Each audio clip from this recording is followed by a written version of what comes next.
Assalamualaikum warahmatullahi wabarakatuh.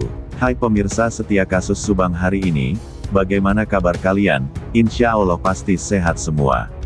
Sebelum kita ke pokok pembahasan, kami sangat bersyukur ya, kepada kalian yang telah mengklik video ini, yang artinya, kami yakin kalau kalian masih penasaran terkait siapa pelaku pembunuhan ibu dan anak di Subang, dan kalau begitu mari kita kawal sama-sama kasus pembunuhan Subang ini sampai terungkap. Kasus Subang segera terungkap, Mimin istri muda Yosef Subang dan dua anaknya hari ini dipanggil Polres Subang. Zair Mahesa, tanggal 29 November tahun 2021, pukul 13.41 waktu Indonesia Barat. Mimin Kiri, istri muda Yosef saat berziarah ke makam Tuti Suhartini dan Amel Subang.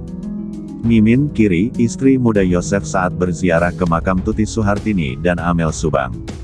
Lama tak terdengar, Mimin Mintarsi istri muda Yosef Subang dikabarkan kembali dipanggil ke Polres Subang, terkait kasus pembunuh ibu dan anak di Subang, Jawa Barat, Senin tanggal 29 November siang ini. Kabar pemanggilan Mimin istri muda Yosef Subang itu belum dapat dipastikan, apakah untuk di BAP lagi atau untuk masalah lain.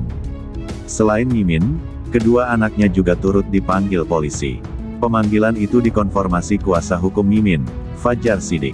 Kepada media ia membenarkan jika kliennya Mimin dan kedua anaknya dipanggil, terkait kasus pembunuh ibu dan anak di Subang.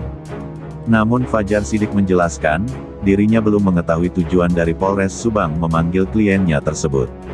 Menurut dia, Mimin diminta untuk datang ke Satreskrim Polres Subang, tetapi undangannya langsung dari penyidik Polda Jabar. Belum tahu agendanya apa BAP lagi atau gimana, kita tunggu saja, tempatnya di Polres. Cuma dari undangannya tetap dari Polda Jabar, kata Fajar Sidik.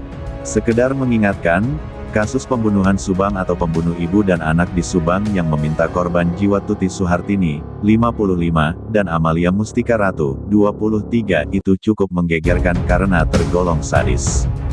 Jasad Tuti, ibu, dan Amalia, anak ditemukan sudah tak bernyawa penuh darah di dalam bagasi mobil Toyota Alphard milik korban yang diparkir di halaman rumahnya di Kampung Ciseti, Kecamatan Jalan Cagak, Kabupaten Subang, Jawa Barat. Adalah Yosef, belakangan disebut netizen sebagai Yosef Subang suami Tuti sekaligus ayah Amalia, yang pertama kali mengetahui dan menemukannya pada Rabu tanggal 18 Agustus tahun 2021.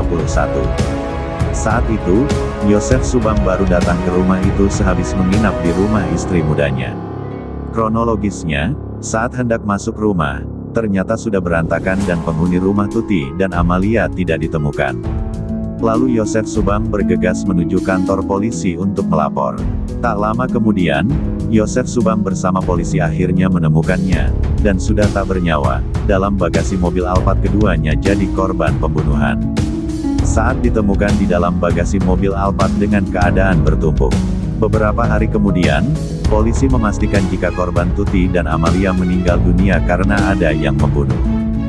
Hingga hari ini, Senin tanggal 29 November tahun 2021 atau memasuki bulan keempat sejak kejadian, siapa pelaku pembunuh ibu dan anak di Subang, belum juga ditemukan.